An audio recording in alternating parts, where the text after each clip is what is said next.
What they do, baby? Gros pods. C'est parce que bon, vous l'attendiez avec impatience.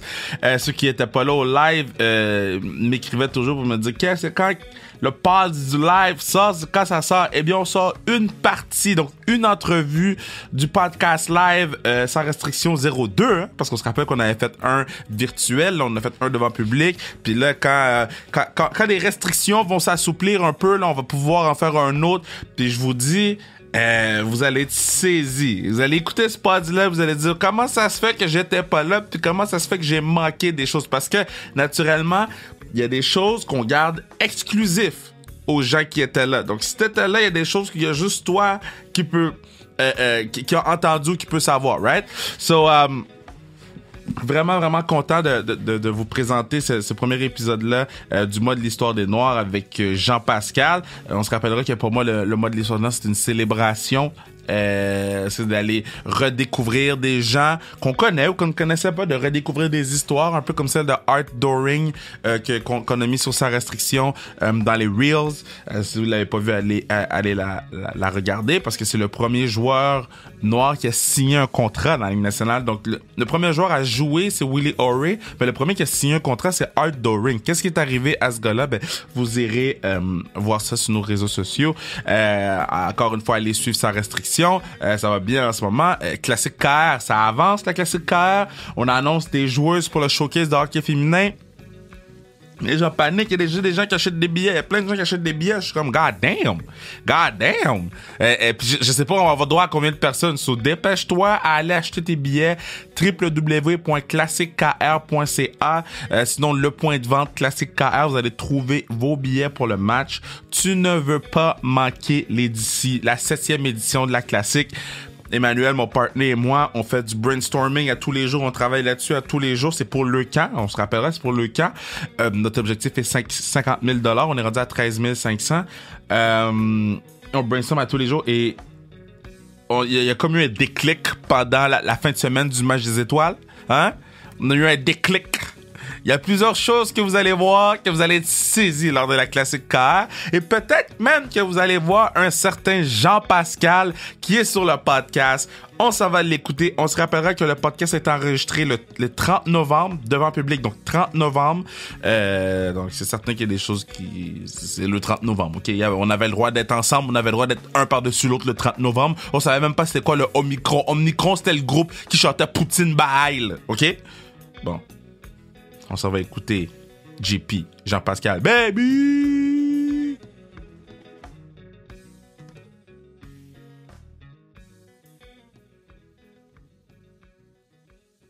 Quand je veux.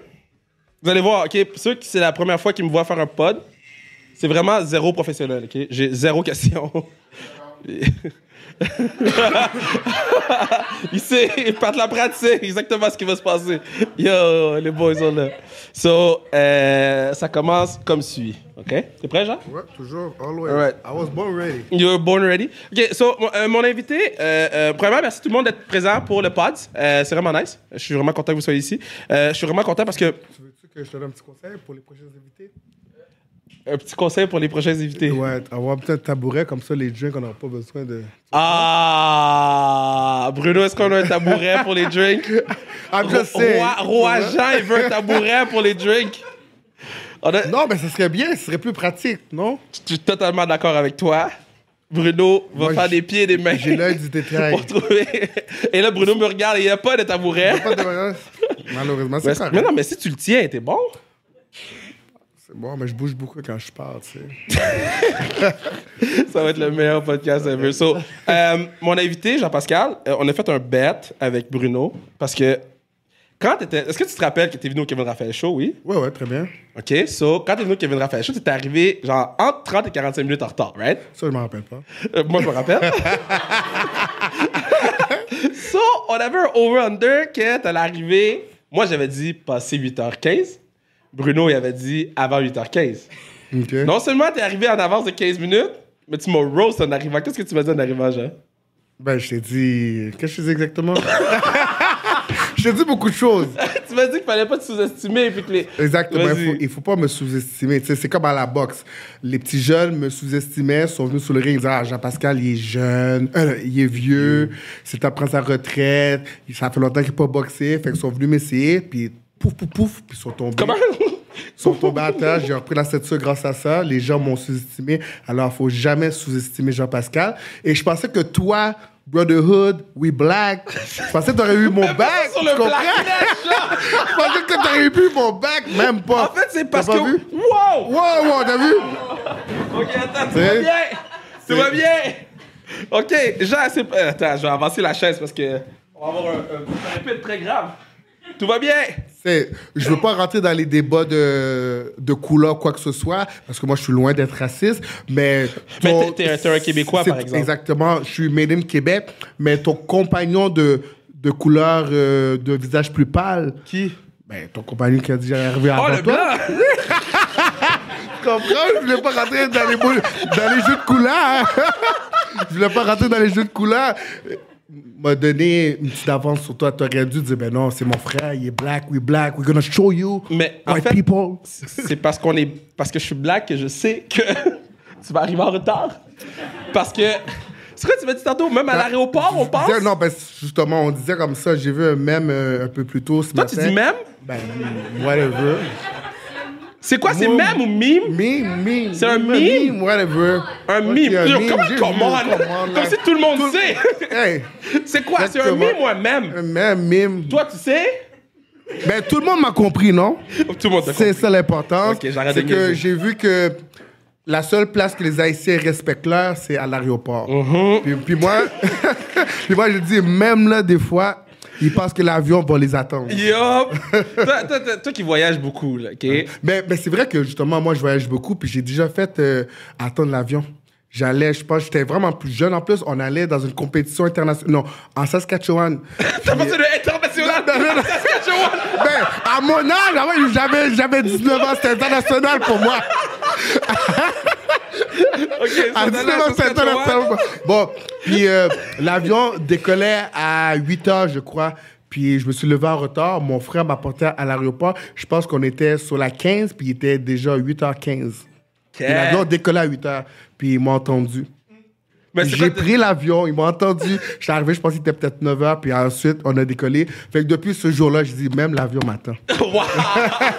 mais toi, quand tu rentres dans l'avion, OK? Quand tu rentres dans l'avion, puis que les gens te regardent, parce que ça fait 45 minutes, est-ce que tu fais comme, yo, je suis Jean-Pascal, ou... Ben, on m'a applaudi, c'était moi la vedette de l'équipe. Oh! Alors, Est-ce que tu fly first class, private? à 19 ans, j'étais proche des toilettes. Puis là, c'est quand tu retournes à Miami avec les Pauls.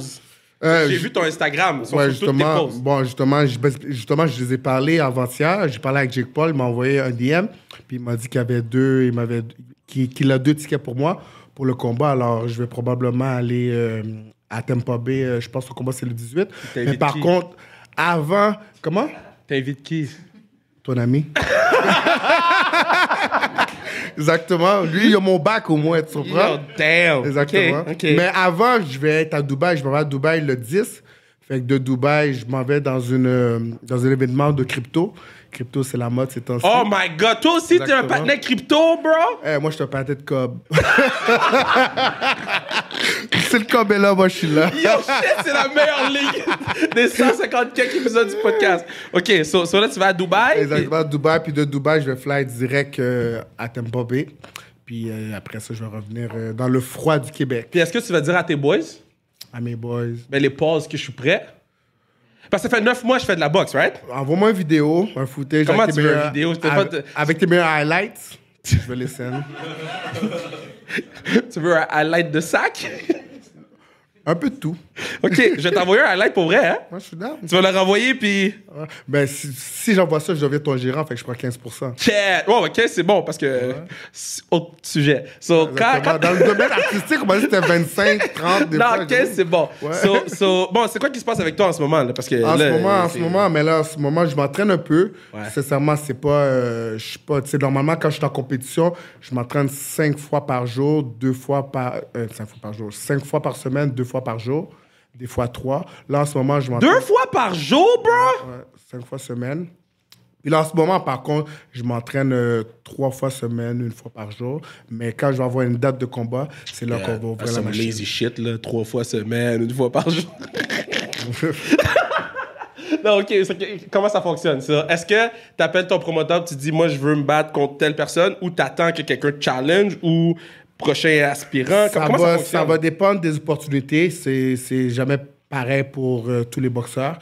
Des fois, c'est moi qui peux aller challenger quelqu'un. Des fois, c'est quelqu'un qui va venir me challenger. Ça va dépendre des opportunités aussi.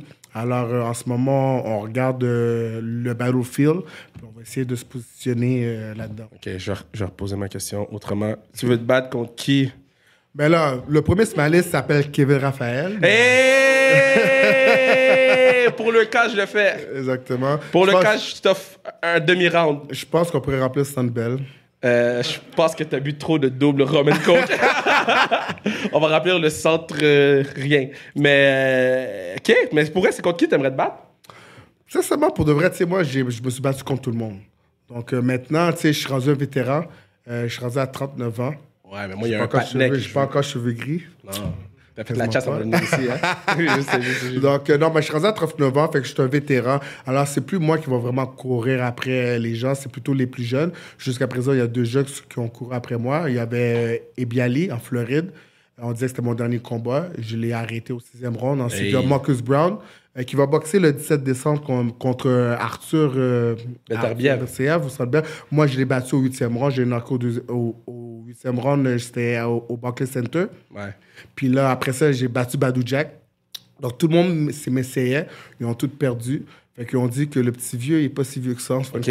Si je suis ton calcul de trucs que tu as battu tout le monde, c'est aussi Beterbiev, le patinet. C'est Beterbiev, le next? Comme je dis, seul Dieu le sait, le diable sans doute. Réponse de politicien. Parce que mon père, non. C'est réponse de biscuit chinois. Ça, c'est vrai. Est-ce que quand vous faites votre talk shit avant les combats, là, est-ce que tu prépares tes lignes? Moi, toujours. Puis, tu sais, qu'est-ce qui est le fun, là, sincèrement? Non, c'est toujours bien préparé. Puis, qu'est-ce qui est le fun? Je prends souvent aussi les lignes de mes fans qui m'envoient sur Facebook ou sur Instagram. Tu sais, le monde pense toujours que ça vient de moi, mais des fois, ça vient de mes fans. Ils disent, hey, va dire cette affaire-là, whatever. Puis, je dis, c'est smart, ça, je vais le prendre. Mais ma meilleure ligne dernièrement, ça a été contre Marcus Brown, parce que lui, 3 fois, il a été arrêté pour violence conjugale. Oh oui, j'avais exactement, vu. Il y avait des problèmes avec sa blonde et tout. Yeah. Donc, qu'est-ce que je me suis dit? Puis lui, c'est un boxeur qui est vraiment technique, qui va courir, qui va boxer. Fait que moi, je voulais qu'il se batte contre moi. Je voulais qu'il se fâche, qu'il me pète la gueule. Comme ça, je vais avoir de meilleures chances de le battre. Fait qu'est-ce que j'ai fait? C'est que sur le ring, parce que la première conférence, il a dit qu'il allait me battre, qu'il allait faire ci, qu'il allait faire ça. À la conférence de presse finale, il a dit que ça va être un bon combat, qu'il va gagner. Puis moi, j'ai dit, mais je comprends pas. La première fois, tu as dit, tu vas me battre, tu vas me péter la gueule et tout. Puis là, maintenant, tu dis, oh non, tu vas prendre ton temps, tu vas relaxer. Puis là, j'ai dit, c'est sûrement parce que je suis un homme que tu veux pas te battre contre moi, parce que toi, tu es habitué de taper les filles. Et là, après ça, je suis monté sur le stage, j'avais un sac, j'ai sorti une perruque. Et j'ai dit que si je porte cette perruque-là, est-ce que tu vas te battre comme un homme? Parce qu'il aime ça battre les filles. Puis là, il s'est levé, il était fâché. Shit, il était fâché! Puis ça a marché parce que justement, il a voulu me casser la gueule, puis ça n'a pas marché. Puis moi, j'en ai profité, puis je l'ai battu, puis c'est moi qui l'ai mis KO à 3 reprises avant l'arrêt de l'arbitre. C'est lequel ton coup de poing, là, que t'es comme, yo, ça, c'est mon coup de poing. Ça, là, c'était fou, là. Le coup de poing que tu revois dans tes rêves, là. Ben, la droite crochet que j'ai envoyée à Marcus Brown. Ça, c'était fucked up. Ouais. Mais est-ce que tu le textes après le match pour dire, yo, you good? Ou t'es juste comme, yo, fuck you? Non, lui, après ça, il m'haïssait pendant longtemps. Ouais. longtemps. Puis à un moment donné, on a commencé à parler avec la même fille. Fait qu'il m'a encore plus. Yo, genre! So t'as knock-out le patinet pis t'as still sa girl? Exactement. Fait que il me portait pas, mais je pense que... mais après ça, je pense que c'est calmé, parce qu'après ça, il m'a texté, il m'a dit, tu peux-tu venir me donner un coup de main pour le combat de Arthur? No way! Mais moi, j'ai décliné l'offre, parce qu'Arthur, c'est un gars d'ici, c'est un gars du Québec. Donc, je veux qu'il conserve sa ceinture. Puis est-ce que tu donnes des trucs à Arthur à la place? Non, Arthur, je pense qu'Arthur, c'est un grand garçon, il sait qu'est-ce qu'il fait, puis il est un bon entraîneur aussi. OK, quelqu'un vient de rentrer. Ça va bien? Yes. On est en train de parler de gens qui volent la blonde de ses adversaires. En plus, j'allais dire, est-ce que c'est ma femme? Puis j'entends, oui, bien, toi. Genre, j'ai rien dit. Ah, ben, puis, je sais pas si tu sais, mais le premier événement sportif que j'ai couvert dans ma vie, comme avec une vraie accréditation, genre, comme, c'était écrit mon nom. C'était pas falsifié. Non, puis c'était pas un lie, genre, c'était ma vraie shit. C'était toi contre Luciane, au Centre Bell. Ouais. Genre en 2001. Puis, je me rappelle que tout le monde dans l'aréna te détestait, genre. Comment tu fais pour... Parce que là, t'es chez vous, puis les gens veulent te voir perdre. Comment tu peux gérer... Je pensais que t'allais raconter comment t'as eu ton accréditation. C'est pour... quand je vais être rendu au Roman Coke double. Mais comment tu fais pour avoir tout le monde qui t'haït, mais quand même rentrer dans l'arène, puis t'es chez vous, là? Ben moi, sincèrement, je suis vraiment confiant de un. Puis quand j'embarque sur le ring, j'ai vraiment une vision tunnel.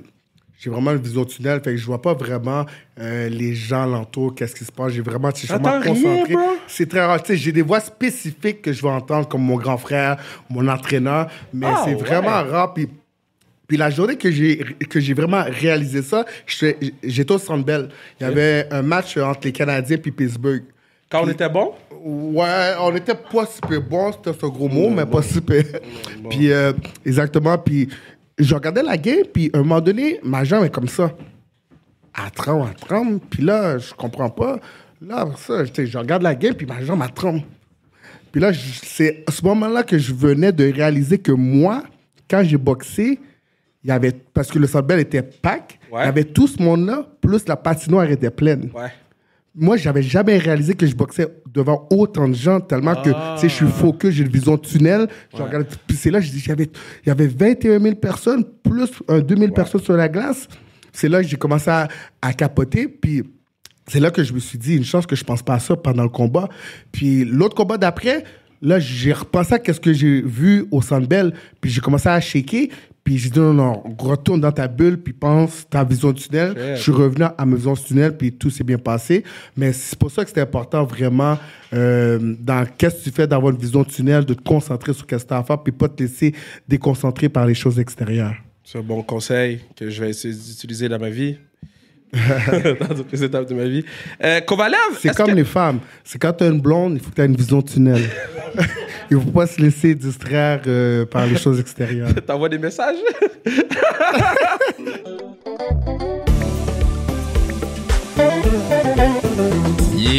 Vous pourriez assurer la pérennité du pod en achetant une casquette, hoodie, n'importe quoi sur le zonekr.ca. Zonekr.ca, vous allez sur sans restriction. Rabais de 10$ sur les t-shirts. Allez vous chercher le t-shirt Cofield, Baron de Montréal, les Rois du Nord. On a tout ça dans le sous-sol en ce moment. Il faut s'en débarrasser. Donc, dépêchez-vous à aller acheter du stock.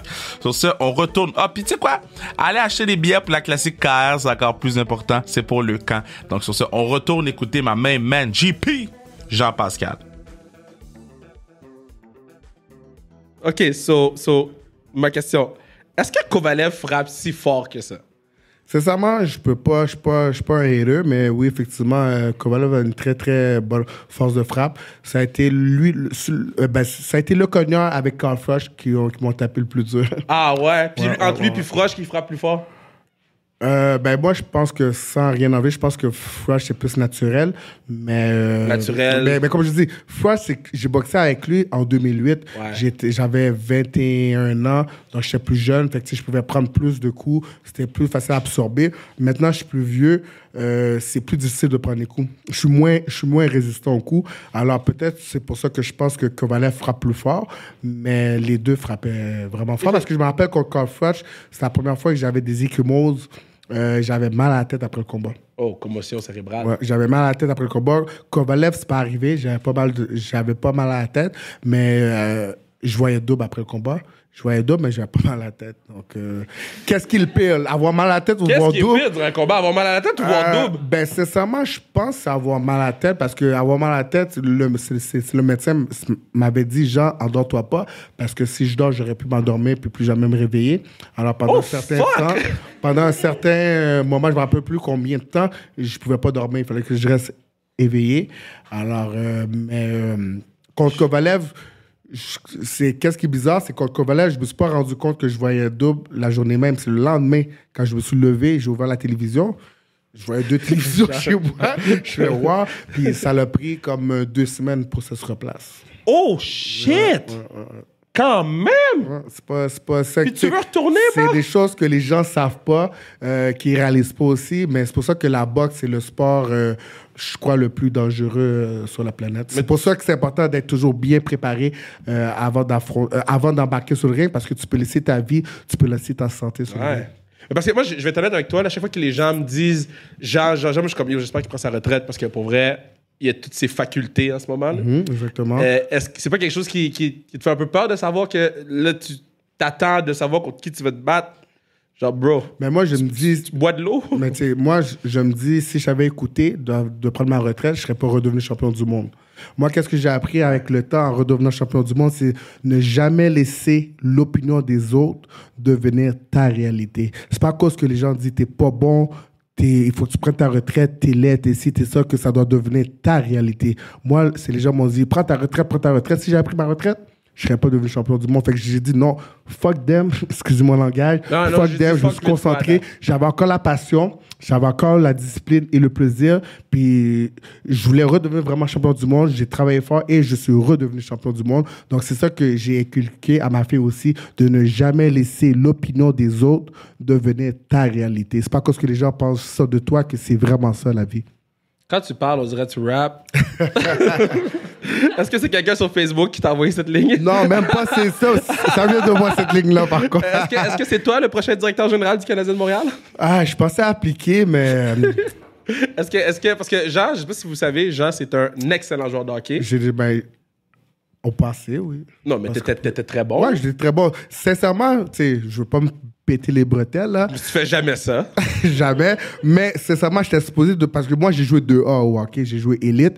Et j'étais supposé de devenir le premier piqué sous bune du Canadien. Mais j'ai arrêté Bantam, parce que rendu Bantam, je mesurais 5 pieds 2. Ah, sur Pee-Wee, tu devais devenir piqué. T'étais déjà scout. Non, mais j'étais déjà bon, là. J'étais seul black en plus dans l'équipe. Puis non, j'étais très, très fort. Bantam, j'ai arrêté Bantam parce que Bantam, j'étais 5 pieds 2, 96 livres. Alors, j'étais plus capable de faire les grosses équipes. Et j'ai lâché. Donc, je me suis recyclé dans la boxe. Puis, ça a bien marché pour moi. Mais qu'est-ce que j'ai appris? Qu'est-ce que j'ai appris aussi là-dedans? C'est que, tu sais, j'ai abandonné, mais j'aurais dû peut-être pas abandonner. Parce que David Perron, lui, là, il a joué midget B. Puis quand tu joues midget B, là, c'est impossible de faire la Ligue nationale. I know. Puis il a continué à persévérer, puis s'est rendu avec les Blues de Saint-Louis. Un autre exemple, Martin Saint-Louis, qui était petit, qui jouait dans la East Coast League. Quand tu joues dans la East Coast League, là, c'est vers la fin de ta carrière et tout, parce que t'es pas assez bon pour être dans la ligne américaine. Fait qu'imagine la ligne nationale. Puis il était dans la East Coast League, puis il est devenu un des meilleurs joueurs de la Ligue nationale, Martin Saint-Louis, malgré qu'il était petit. Alors c'est pour ça que je vous dis, dans la vie, faut jamais abandonner. Puis tu sais, les gens, des fois, ils vont vous dire...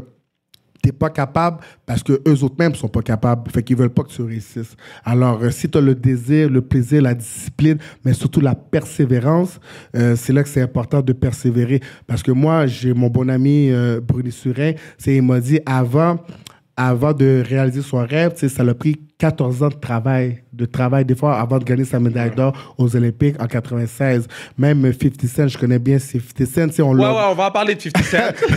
On l'a vu, il a commencé en 2003, mais là, c'est là qu'on a commencé à le voir en 2003, puis les gens pensent que, il est arrivé comme ça, mais ça faisait déjà 15 ans qu'il rappait, ça faisait déjà comme une couple d'années que les gens lui mettaient des bâtons dans les roues pour pas qu'il réussisse.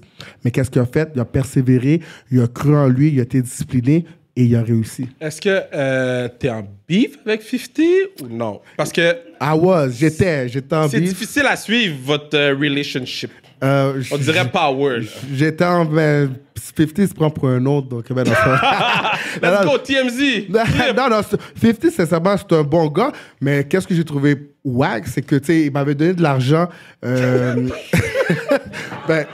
Il voulait me signer, donc je suis pas gratis, là, moi.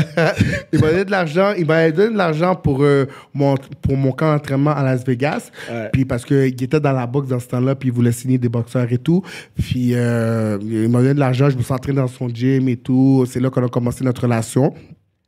Puis là, ensuite, quand il disait aux gens, tu me donnes de l'argent, je vais le revoir, sûrement ses affaires allaient mal, je sais pas. Mais quand j'ai gagné mon combat, il a dit, Jean, maintenant, t'as pas juste une ceinture, t'en as deux. Donc, tu sais, l'argent que je t'ai prêté back in the days à Las Vegas, j'aimerais ça le revoir. Puis moi, j'ai dit, 50, c'était pas prêté, là, ce qu'elle avait donné. Puis, en premier, moi, je suis un gars je suis un gars d'honneur, de respect. À cause qu'il me l'a demandé, j'avais dit, OK, parfait. Je vais te le redonner. Après le combat, je suis allé à son bureau avec vraiment, j'avais mon gros sac de Louis Vuitton là, avec la mallette d'argent dedans et tout. Mais c'était combien d'argent? Puis il était pas là, c'était beaucoup d'argent. Il était pas là. Donc je me suis dit, s'il est pas là, t'as pas besoin d'argent. Donc j'ai changé d'idée. J'ai dit à 50 que j'allais garder l'argent. Plus je suis parti avec 3 petits champagnes, plus une bouteille de cognac. Puis j'ai dit merci. Puis lui, après ça, il a fait une autre vidéo. Il a dit, comment t'as fait pour rentrer dans mon bureau? Je suis même pas là. Je suis à Californie. Puis j'ai dit, j'ai des contacts moi aussi. Donc on a fait ça, c'est back and forth une couple de fois, là, mais... Là, maintenant, on est chill, je pense. Mais on est chill. Je sais pas, parce qu'il m'a pas invité à sa fête cette année. Attends, OK, mettons l'argent, là, sans dire le chiffre. Ouais. C'est plus proche des 6 chiffres ou des 7 chiffres? Plus proche des 6 chiffres. Ouais, 6 chiffres. Puis mettons, quand tu vas à la banque, puis tu te dis, j'aimerais avoir de l'argent dans un sac pour 50 cents, personne ne te pose des questions. Ouais, mais j'ai des bons amis, puis j'ai des bonnes connexions dans les banques. Ah, ben c'est qui la personne la plus famous que tu as rencontrée? Puis tu étais comme, oh shit, j'ai rencontré cet humain. Kevin Raphaël. Yeah! We got it on tape. Tu filmais pas ça? Ah, shit! Mais pour vrai, c'est qui, à part moi? C'est qui la personne la plus famous? Puis t'as fait, oh shit, c'est nice. Sincèrement, la personne la plus... Ben, tu sais, pour dire, j'en ai rencontré tellement. L'année 2019 qu'on a traversé pour 2020, j'étais à Miami, puis j'ai été invité par Puff. Parce que Puff, tu l'appelles juste Puff, mais c'est Puff Daddy, tout le monde. Il l'appelle juste Puff parce que c'est son boy. J'avais invité par Puff. Chez lui pour fêter la nouvelle année. Puis chez lui, il y avait tout le monde. Il y avait Pop Smoke, le regretté Pop Smoke, qui est mort quelques mois après en plus. Wow. Il y avait Beyoncé, ben Jay-Z n'était pas là. J'ai vu DJ Khaled. Est-ce que t'as dit, OK, Beyoncé est là, Jay-Z n'est pas là? Yo, let's go. Non, j'ai pas pris la chance de me faire mettre dehors. Mais tu sais, après ça, je suis allé visiter la maison de Puff. Moi, je pensais que j'étais bien hot avec mon cinéma maison chez moi, puis tout, parce que chez moi, j'ai un cinéma maison, des beaux cages, puis c'est vraiment bien arrangé. Mais tu sais, pour aller à la toilette, il faut que tu sortes du cinéma maison, puis t'as pissé, whatever. Là, je suis allé dans le cinéma maison de Puff. Il y a sa toilette dans le cinéma maison. Donc, c'est là que je dis, OK, j'ai encore du travail à faire. Est-ce que t'as appelé ton menuisier?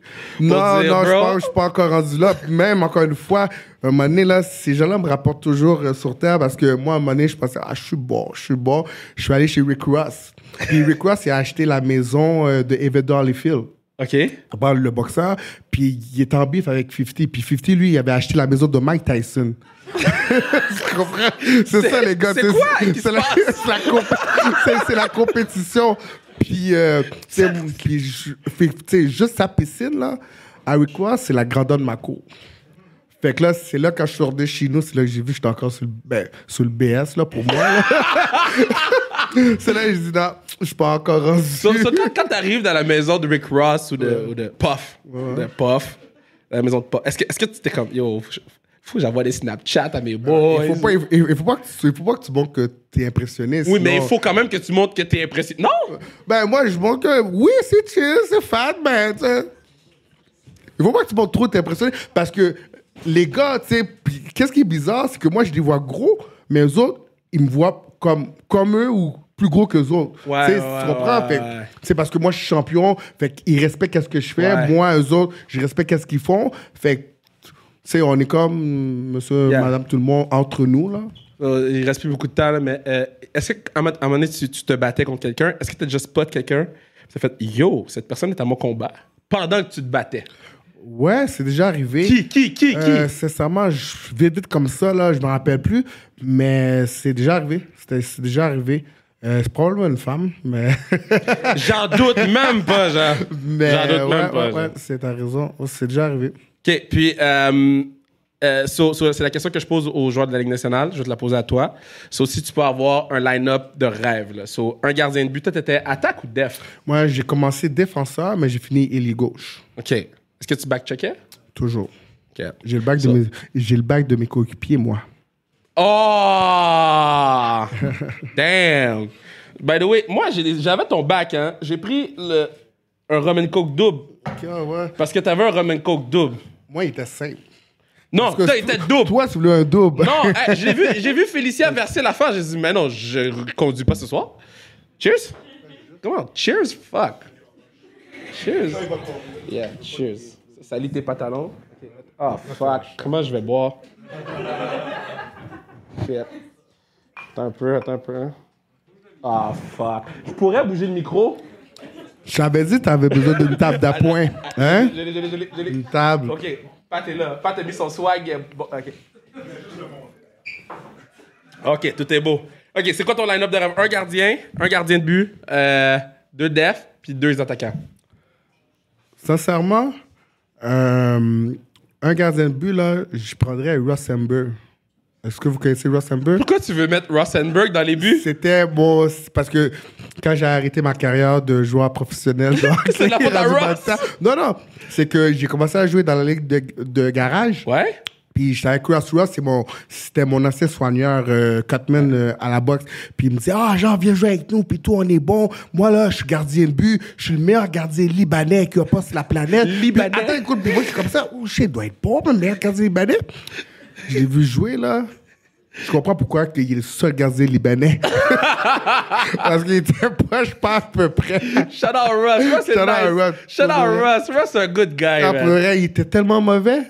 Puis un moment donné, là, je pense que j'ai compté comme 6 bas première période. Puis mon coach, Marc Remzé, qui m'avait acheté un One Piece à ma fête. Pourquoi il t'as acheté un One Piece?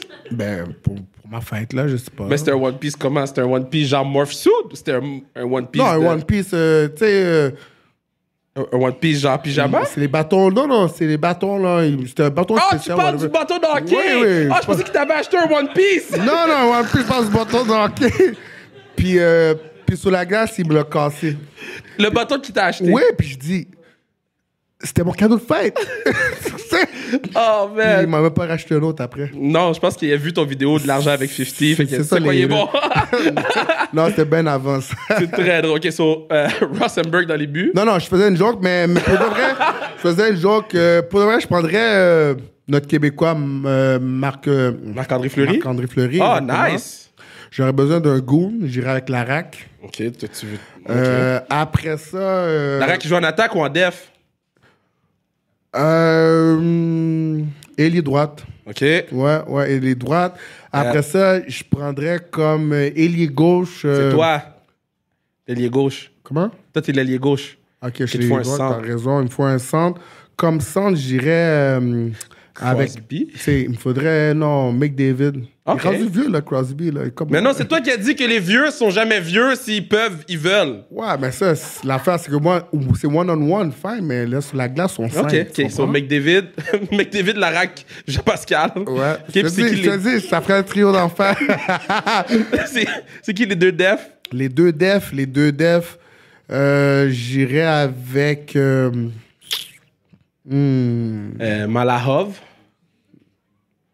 Je vais en enlever Al McInnes. Cher. Je connais mon hockey, là. Respect. c'est ton audition pour être directeur général. Ton audition. Ouais. Puis après Shit, ça... Al McInnes, nice. Ouais, puis après ça, je prendrais un petit nouveau, là. Qui est bon, là, un petit nouveau? Il y a un gars à Montréal qui s'appelle Edmundson. Ouais. Petrie. Non. Romanov. Non. Yeah. Tu sais, celui qu'on a échangé, là, il a été pour New York. McDonald's. McDonald's est plus nouveau, bro. Ouais, moi, je sais. Non, c'est vrai, ça fait longtemps qu'on a McDonald's a réfléchi. 8 enfants. Non, peut-être pas 8. Non, mais il est bon. Ouais, il est très bon. Très bon. Ok, juste faire un recap. Ouais. Juste faire un recap. Parce que c'est le meilleur starting five qu'on a eu à date. Rosenberg dans les buts. Fleury. McDonough, Al McInnes, Georges Larac, Jean-Pascal, Connor McDavid. Ouais. Puis comme coach, Kevin Raphaël. Yeah! Yo, je vais être double shift. Je vais te faire juste au power play. Puis tu serais le premier coach noir, je pense, dans la Ligue nationale, non? Y en a-tu un? Pat! J'en connais pas. C'est qui? Y a-tu des coachs? Non. Ça serait le premier coach noir. Écoute, j'accepterais l'honneur avec... Je verrais une coach femme avant un coach black, là. Ça serait le fun d'avoir une coach femme. Mais je vais t'amener voir une game de hockey féminin avec moi. Une femme black. Faut que tu pourrais mettre une petite perruque. Là, tu sais, la perruque que j'avais pour Ok, Marcus Brown. c'est terminé! Merci, Jean, d'être venu sur le pod! Eh ben, pour vrai, merci beaucoup d'être venu sur le Non, pod. ça fait boss. plaisir. C'est vraiment Thanks. nice. Thanks. Puis, all the best. Félicitations. Puis je peux aller prendre un vrai Robin Cook double, là? Ça, c'est un double, bro! Non, c'est J'ai un failli faux. vomir en prenant une gorgée. Je l'ai pris avec le tip de ma bouche. Yo, thanks, boss. Merci beaucoup. Et Jean-Pascal! Yeah!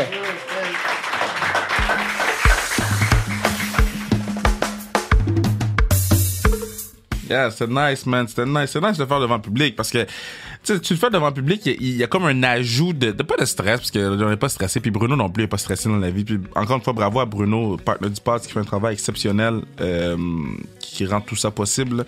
C'est pas une question de stress, c'est une question de genre, c'est comme yo, c'est added value, on va dire comme ça, parce que les gens sont là et puis tu sais des fois tu fais surtout quand on est à distance, hein, on fait le podcast à distance chez nous, je suis dans le sous-sol, j'ai une lumière sur moi, c'est un peu pas impersonnel parce qu'on réussit à aller chercher du personnel, mais quand la personne est à côté de toi, là c'est du real talk, là c'est vrai, tu comprends? Puis quand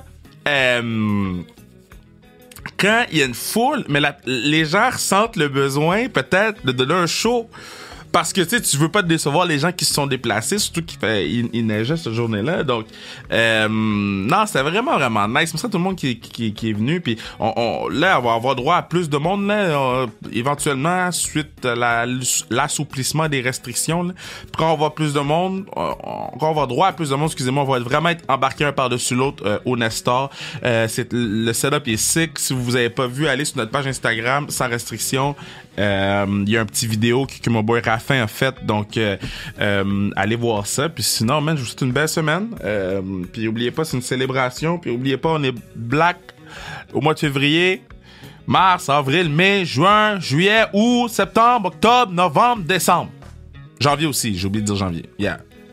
So, oui, c'est une célébration ce mois-ci, mais ça devrait être tous les mois, OK? Tous les mois. Puis sinon, c'est tout. C'est tout.